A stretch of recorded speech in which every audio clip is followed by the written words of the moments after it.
Hello, everyone. Welcome to the Helpmebuy Property Podcast. This is our episode number 1, and this is a general introduction about who I am, what this podcast is about, and who this podcast is for. Now, the podcast is the legacy of teaching as many people as possible contemporary ways of property investing, transitioning their life from a mediocre investor to a high net worth investor, and doing all of this without sacrificing lifestyle.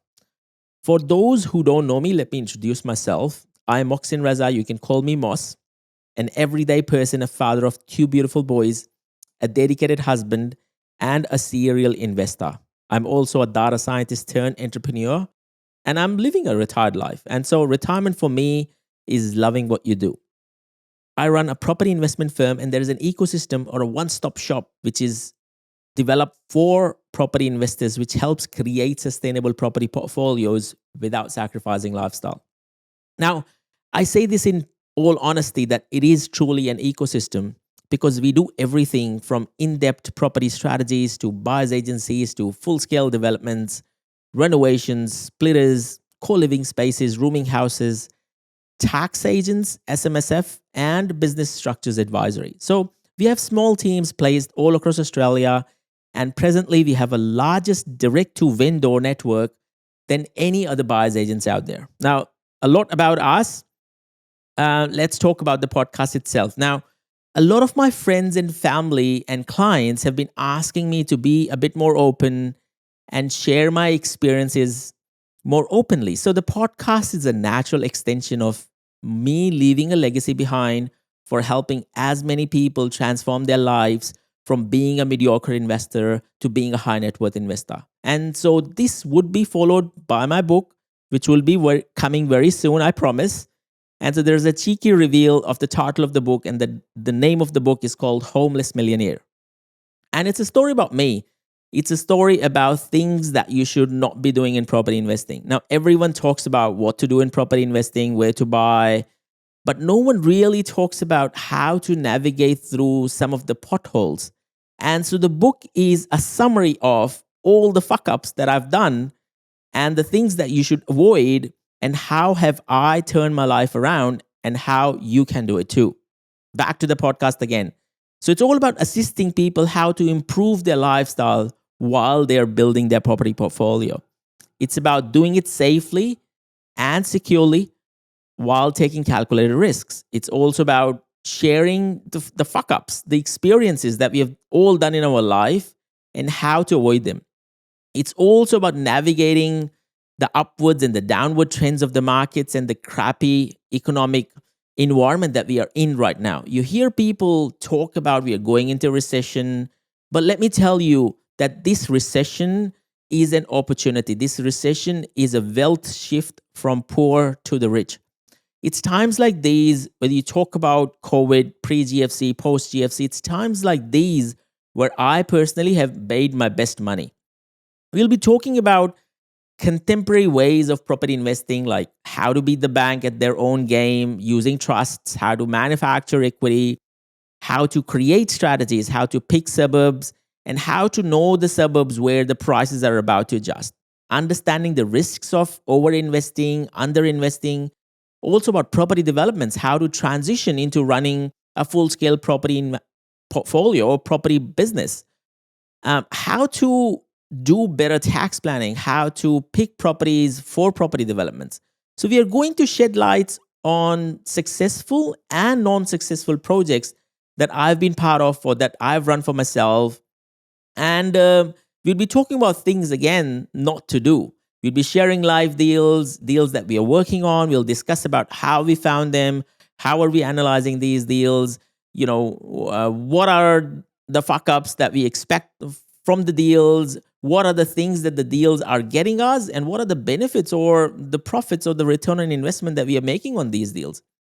Now, we would also be opening floors for questions on our Facebook group. So please do join in to our Facebook community. It's called Property Investment Australia, where we have a lot of our clients there who are at various stages in their property investment life cycle. So this is a journey of us learning and growing together. We'll be bringing in some super cool guests, especially those who I classify as my mentors, my friends, even my clients, sharing their stories as how they have turned their lives around using these contemporary methods. Now, don't think that this podcast is going to be a monologue, boring podcast. I do have a co-host, a lazy co-host who didn't turn up today, a very naturally curious person who can ask a loads of painful questions and can drive me insane. So a really good friend of mine and the best closer in the world. And so it is a big reveal, and I'll let that person do that reveal in the next episode. Now, who is this podcast not for? So this podcast is not for people who don't share the same love of property investing, or who are not passionate enough to create wealth through property as myself, or maybe not as crazy as me, but who are not passionate in property investing. It's not for people who are fig jams. And if you don't know what a fig jam is, please jump on Google and search fig jam acronym, and you would exactly know what that means. So it's not for people who are trying to find their first home to live in, who are emotionally driven. It's not for people who are risk averse, who wants to spend their life paying for a single house and then treat that single property as their retirement home. It's for people who are ready to take calculated risks and who wants to move their life forward, who wants to transition their life into an experienced property investor or a high net worth investor. Now, back to my own life. So I was not always a successful investor or a successful entrepreneur. Okay. As a young boy, I was super shy. I was very curious, very chubby, but a big nerd. So I used to always say this, that I'm a nerd today, but I'll be filthy rich tomorrow. So of course, my life was not always this rosy. And as a young nerd boy who came to Australia doing an undergrad at 18, doing 3 jobs, saving like crazy at the start of my property investment journey. Now, it was early 20s that I bought my first properties. I'm turning 35 now. So nearly 14 years of hardcore investing and making mistakes and learning from it and rising from the dead is what have made me today. I was truly fearless when others were fearful. Now, of course, there were times where I felt stuck.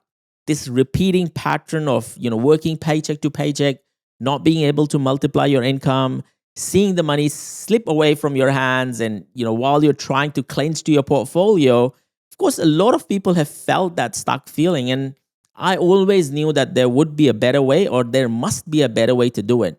And so the idea was never to get paper rich, but the idea was to become cash rich. And touch wood, I can finally say that I have done it now. I can safely say that, we have created that recipe. And so this podcast is for those who wants to taste this new cuisine. And they should definitely tune in and, listen to more episodes coming through where we would be discussing that recipe with people. Now, I have rented for a very, very long time. And for people who know me and understand the culture that I'm coming from, owning a house to live in is a big thing. And so if you don't hold a house to live in, you are almost cutting your cultural ties and you're literally looked down upon. And so that book, Homeless Millionaire, basically talks about a lot of these things and how rent vesting can assist you in channeling you on putting your portfolio on steroids and making a person successful in their property investment journey. Now, let me share this story with you. I still remember there was this one time where an aunt of mine came to my place, and we had a small get together and a small party, and she asked my wife, "Are you guys renting? You're not. No, this is not your place." And I could see that my wife was super embarrassed answering that question. Now, while she was leaving the party, she made the prayer and she said, "Hey, may Allah give you enough money to buy your own home." And I could see my wife being almost teary. And here I was in the background thinking like, bloody hell, if I could show her my balance sheet as to what I'm worth today, she would probably ask, my son's hand to marry her granddaughter when they grow up, So that is the real tension that you are distancing yourself from, especially, where I was versus where I am now managing, or owning 16 million worth of projects. So I could swear that a lot of millionaires in property game they don't realize actually that they are millionaires because they're in so much debt, and this continuous effort and this feeling of stuck basically keeps them there. It's only when they start becoming a bit more proactive and start thinking more strategically is when they realize that there is a lot of buffer that they can play with, and there are ways to unlock equity that no one has ever showed them before. Now, so owning my own house was actually a lot of fun too. I still remember moving back to Melbourne from Sydney. I've lived in Sydney for 3.5 years, and I moved back to Melbourne around 2017. So after 17 years of hardcore investing, I actually bought a house to live in. Now, I was driving down the street. I still remember it was one of those pockets where my kids were about to go to school. And this old house, old scruffy house with good bones. And I asked the agent to look at the floor plan. The house was super, super, super smelly. And so you have to literally hold your breath as you're walking through the house. So I did a quick walkthrough of the house, came back out, and I asked the agent, what is the asking on the property? And he said $580,000. I made a small offer on a small piece of paper to him. He looked at the offer. He read it out loud, $490,000. He laughed at me and literally asked me to show off. 2 days later, he calls me saying that the house on the same street has sold, another house has sold for about $570,000. Now, could I make a better offer? I made a final walkaway offer at $520,000. And another 3 days later, I ended up acquiring that property. Now, I haven't told anyone that I've bought this property. I took my parents, my wife, my kids to show them the property. That's what I always do. And their literal words were, who's going to live in this dump? Now, I told them that I'm going to flip this property. The median suburb price at that property in that market right then was around $680,000. So there was a lot of meat that I could play with. And so, I brought my contractors in, spent about 1 month and $40,000, got the house revalued in literally 2 months' time at about $680,000. Now, as I was about to stage the house to flip it, I thought I'll show it to my family again. So I took my wife and my parents there to show them the house, and now I can't get them out of there because they fall in love with the house. The house present valuation is sitting close to $1 million. So I always say to people, find the houses in the areas which are old and where the markets are matured and super gentrified. So there's not a lot of newer, brand new stock coming in those areas. So if you find an old house, make it bigger, change the configuration, you can charge a lot more for that house. Now, what people don't understand is this. When people are buying properties, they don't have $300,000, $400,000 money for renovation. And they don't have the time to go through that exercise of renovation. So they would not buy a house for $600,000, spend $200,000 to get $1 million valuation, but they would still buy $1 million house in that same suburb because they have $200,000, which is enough for their deposit. Now, this is the game of solving problems. So property investing is all about solving problems. That's how I see it. And so the bigger problems you solve, the more money you can charge. Now, I'll close off this conversation with 7 key points and just the takeaway from the conversation that we have had today.